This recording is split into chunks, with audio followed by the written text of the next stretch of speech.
గురూపదిష్టమార్గేణ మనఃశుద్ధిం తు कारयेत् అనిత్యం ఖండయేత్ సర్వం యత్కించిచ్చాత్మగోచరం జ్ఞేయం సర్వం ప్రతీతం చ జ్ఞానం చ మన ఉచ్యతే జ్ఞానం జ్ఞేయం సమం కుర్యాన్నాన్యః పంథా ద్వితీయకః కిమత్ర బహునోక్తేన శాస్త్రకోటిశతైరపి దుర్లభా చిత్తవిశ్రాంతిః వినా గురుకృపాం పరాం కరుణా ఖడ్గపాతేన చిత్వా పాసాష్టకం శిశోః సమ్యగానందజనకః సద్గురుః సోభిధీయతే. గురుధ్యానముతో గురు శుశ్రూషతో అంతఃకరణ శుద్ధిని సంపాదించవలెను. గురువు ఉపదేశించిన మార్గమును అనుసరించి తనకు గోచరించు సర్వస్వము అనిత్యమని తృణీకరించవలెను. ఏదేది గోచరించబడుచున్నదో అది జ్ఞేయము.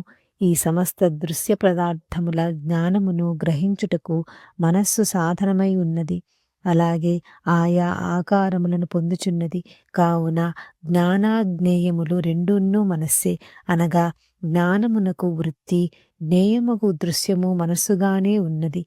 జ్ఞానాజ్ఞేయములు రెండును దృశ్యమాత్రములు అగుటచే వాని అధిగమించినచో అద్వితీయ జ్ఞానము కలుగుచున్నది.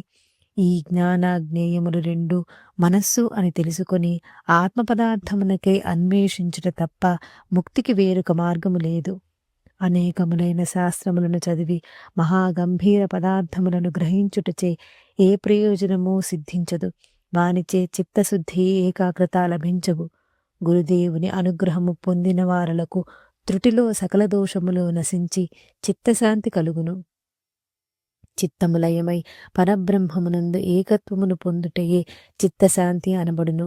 గురుదేవుని అనుగ్రహ కటాక్షముచే జ్ఞాన ఖడ్గము లభించును. ఆ ఖడ్గముతో దయ, జుగుత్స, మోహము, భయము, సంశయము, కులము, బలము, శీలము అను అష్టపాసములు ఛేదించబడును. ఈ విధముగా పరమానందము కలుగునట్ల చేయువాడు సద్గురువని వేదాంత శాస్త్రములు తెలుపుచున్నవి. కనుక గురుకృపను సంపాదించవలెను. పార్వతి, ఈ విధముగా గురుమాహాత్మ్యమును వినియు ఎవరు గురునిందను చేయునో అతడు సూర్యచంద్రులు ఉన్నంతకాలము ఘోరముగు నరకమును పొందును.